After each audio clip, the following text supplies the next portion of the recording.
Fun team, and I'm here to give you an orientation on your SureTamp espresso machine, so ask questions at any time. Starting off, it's a really compact size, but there's a lot of power inside the machine. So what this is doing is making an excellent shot of espresso every time you push these buttons. So we have it set up so that you're making great espresso shots, but all you have to do is push right here. It's pulling from these two different bean hoppers.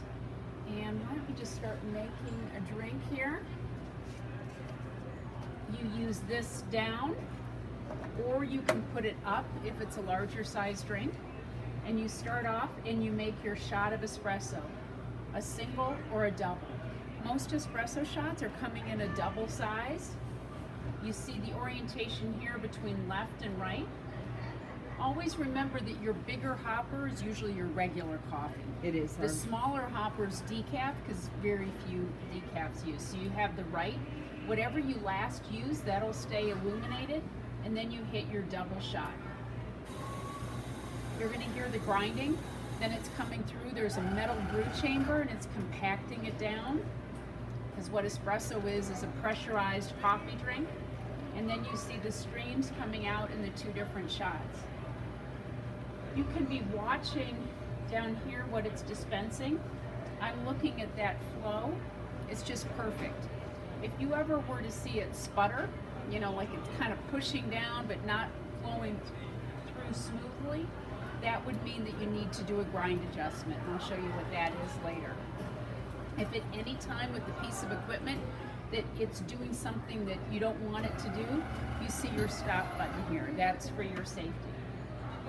So when you make a shot of espresso, that is absolutely gorgeous, right? You have that caramely color. That's what you want to see on the top. If you ever see straight coffee, that means that it wasn't extracted properly. Also on your front screen, you have your most popular drinks. So I don't see any ceramic cups. No. Using any ceramics. So then you really wouldn't use cup preheat. And I can even take that off the front panel for you. But cup preheat is if you were using ceramics, like in a restaurant, you'd want to warm the cup before you give it to the guest.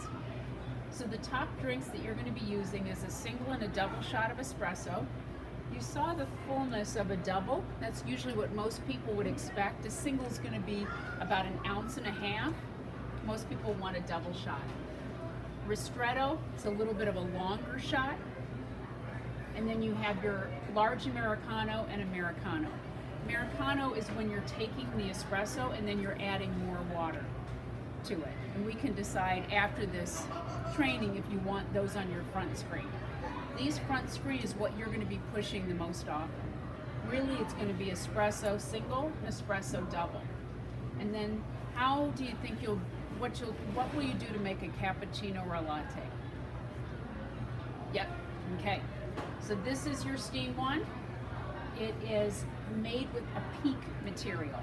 And what that peak material is, look, I'm not burning myself. So it's a safety outside your steam one. If it was metal, then it would be hotter to the touch. So this here is how you grab your steam one and move it around. And let's take a steaming pitcher and let's fill it up with a little bit of milk. Do you, right? So does any, so how I filled it, if you're looking at a steaming pitcher, I'm gonna think 1 finger length underneath, okay? So it's gonna really expand in size. This is a big pitcher. You can also use this one. Usually a barista decides how many drinks they're going to make, kind of decides how much milk you want to steam at one time. So the coolest thing is this is IntelliSteam. So it's set to turn off when it gets to the right temperature. So you're going to be doing a lot of crafting, but the machine is going to stop. Now, did you notice these 3 things over here? Yeah, exactly. So the reason they're designed is, have you ever been into a coffee bar and someone will order, I want an extra hot? This temperature would be if someone says they want it hotter than normal. You're gonna always stay in the middle range. What this other one is for is when someone says, I want it extra cold. So oftentimes in a coffee bar, that's like a steamer for a kid's drink. maybe if you were steaming hot chocolate. Speaking of making mochas, any ideas if someone wanted to add a flavor to their drink, what you might do?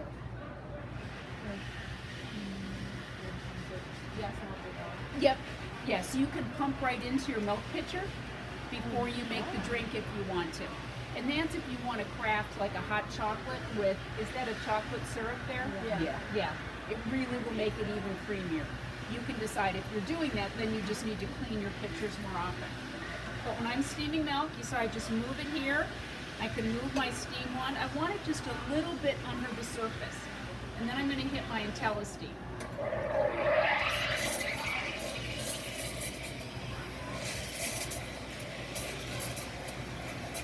I'm looking in the pitcher. I'm just keeping a little bit under the surface. Then as we get closer to the end, I'm going to go a little bit deeper on my pitcher. Nice thing to do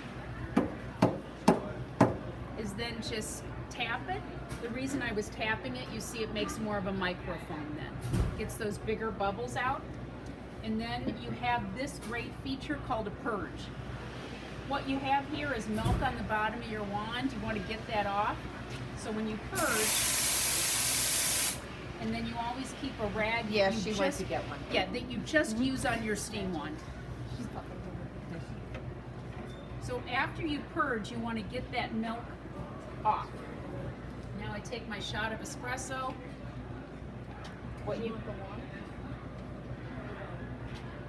You can, or you can go like this and pour different types of milk in. And then you were talking about your spoon. Did you have a large spoon? When you have a large spoon, you can just then... Where? No, that's not spoon. That's the little one for decorations. But then you can put this foam right on the top. So a cappuccino is going to have, one part of that steamed milk and then more foamed milk on top, where a latte is going to have your bigger portion of just your steamed milk. Great. Okay. Now the next thing I'd like you to look at is your care and cleaning tab.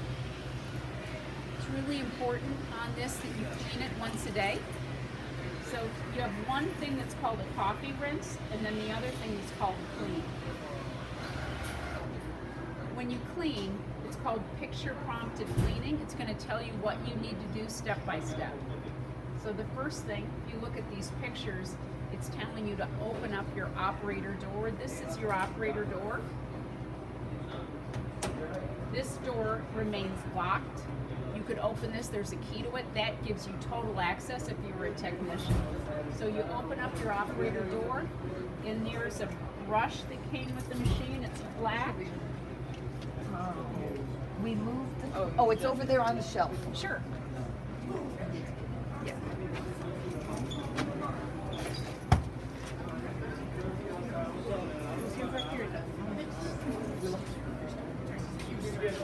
It's not on that shelf. Great. Oh, super. Great. Okay, I'm going to take this brush, and using my picture here, I'm going to go into the chamber, and I am just going to sweep it clean. Then it tells me to close the door, and then you press continue. What I love about our cleaning is that it just gives you what you need step by step. So let's say you were cleaning it and then someone called you and you went to do something else. The machine is going to remember where you stopped. Next thing is it tells you to put your cleaning tablet into this top hole here. Great. Right, Perfect. So the guy from Bond told us to drop it directly into the chamber instead of going through that. Nope. You go right into here. Yeah, he said a lot of those end up behind it to actually put it in the hole. No. Okay. Yeah. Put it right in here. And you always want to make sure that you use this exact cleaning material. So think of it like an aspirin. They have different strengths. So you might see another tablet, but it's like taking a baby aspirin. And what this is doing is getting coffee oils out.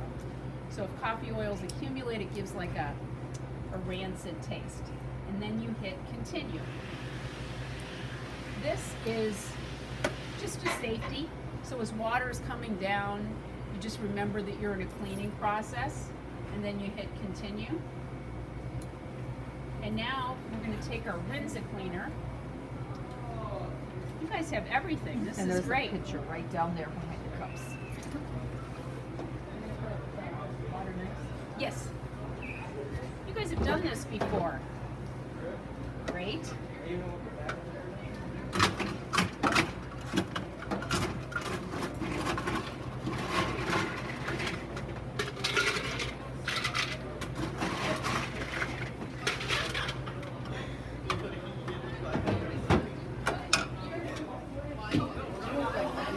fill it up then. So it seems like you've done some of the cleaning. Have you had any questions when you've been using it?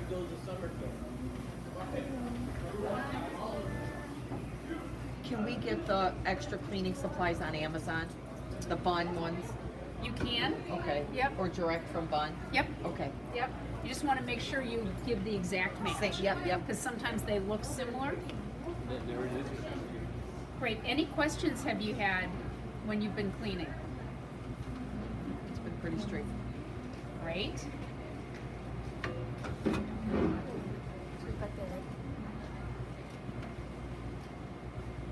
I feel like this is a little bit high. Let's. Okay. Here we go.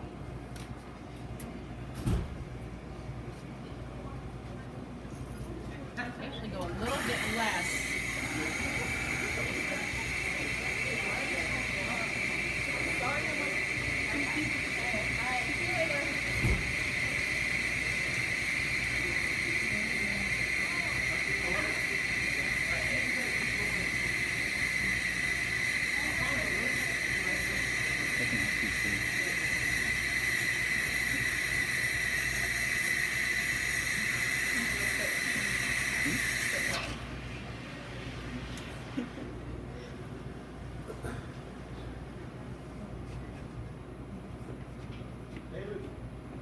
Hey, Mr. Lab. Working.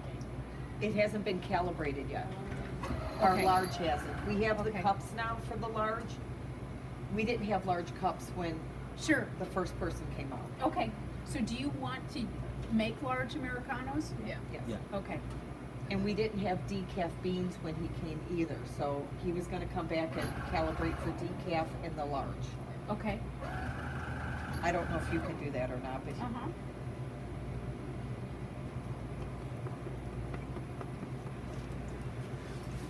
so what is it doing right now with that rinser? It is getting into that brew chamber, and you have a metal screen in there, and it's just getting all the coffee oils So out. it sucked it up through the steaming one? No, that was just cleaning this part. Oh, okay. It's just blowing it out. So Okay. there's little holes in there, Yep. and you just don't want to get those clogged, because Right. once they get clogged, then your steam one's not going to work. So using the purge, most baristas like to purge after every drink. So that's why we put it right on the front screen so you know it's there. So this is just pulling water from the water line? Yes, it is. Yeah. So does it automatically rinse all the chemicals out as part of the cleaning Yeah, process? it does. It does. Great question.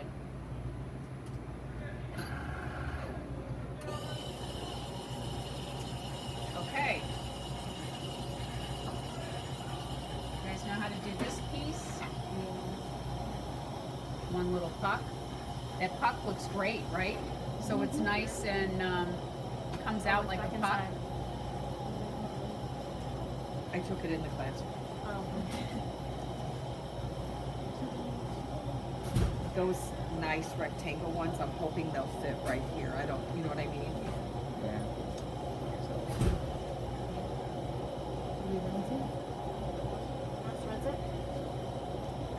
Sure.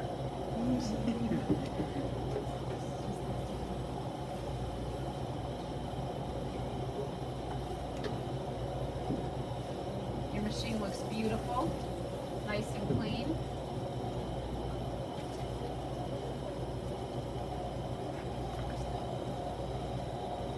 don't have to dry. Great, and then we'll just stick it back. So then it tells you to clean your drip pan. You guys know how to do that. Hit We continue. have trouble getting it off. Okay, great. I can help you with that. A lot. Very So we're doing something wrong. She's gonna get it off of Oh, not that part, the other part. Which part? The bottom tray, this tray. Oh, great. You never take this off. Okay, that would be having why trouble. it's hard to take off. Yeah, no, great question. So you just wipe it out with it in there. Yes. Okay. I'm so glad we're having that conversation. Yeah, you don't want to take this off because this is connected to your bottom connection, and if that gets loose, it'll start leaking for you. Okay, good to know. Yeah. So that you could just come in here and just clean from there. Christina. No, I didn't touch that. Don't look at. Yeah. I'm like, and I'm always, if you have to force it, you're doing something wrong. Yeah. Do you know what I mean? And Yeah. it did not want to come off. Great. So you guys like your drink setup here, right? We Maybe I take cup preheat off. Yeah, that can come off. Is there anything that, can you add stuff? You can. Is there anything that needs to be added? We need to, the large is Us on there, it calibrated. just needs to be calibrated. I don't. Because everything's been 1 or 2 shots, and if you Yeah, want that's 3, that's just a 1 and a 2. Yeah. And you guys know that this is your message bar down here. Yeah. And if you ever have a question, you can click on the question. It's going to tell you what you need to know. Oh. Okay. So for example, one thing I'd like for you to look at, your shots are beautiful. You know, that caramely color. If you needed to make a grind adjustment, here's your instructions right here. So this is something as a barista, if you go into a coffee bar, you might see them adjusting their grind daily. So why would you need to adjust grind? You need it for a couple reasons. Beans are a product that, you know, are picked and sourced. They change all the time. So it's about the density of water in the bean. So as that changes, it's going to grind differently. And then also humidity, you know, so for example, a lot of the coffee bars in Florida or Arizona are really adjusting their grind often. So what you have here is the way that you're going to adjust it. You see this knob all the way back. Have you guys done a grind adjustment yet? No. Okay, so I'm going straight back and it's a black knob. Yes. There's an adjustment for the left or the right. You're going to have more adjustments on your regular coffee. If it was spraying really, really fast, how would you want to adjust it? Would you want to make it coarser or finer? I would say finer. Fine. But Finer, absolutely. And what your tendency is going to be, like with most things, you're going to do a small adjustment. You're actually going to do a pretty big adjustment. So, I mean, you might come around 3/4 of a turn, like a clock, if you want to adjust it, and then you close your door again, and then you go back and make shots. And usually do it after you make a grind adjustment. You want to do 1 or 2 shots, because 1, you're still going to have things kind of in process. Do 2 shots, and then you just want to see that it's flowing nicely, just like it is now, and that you're getting that beautiful creme on the top. So if you have the message bar down here and it says maximum brew time exceeded, that's your clue that you need to adjust your grind. So what it's saying is, you know, the computer in here knows how long it takes to make a shot, and it's sensing that it is taking too long. Or if you just see it shoot right through, the same thing. Great. So I think that's our training.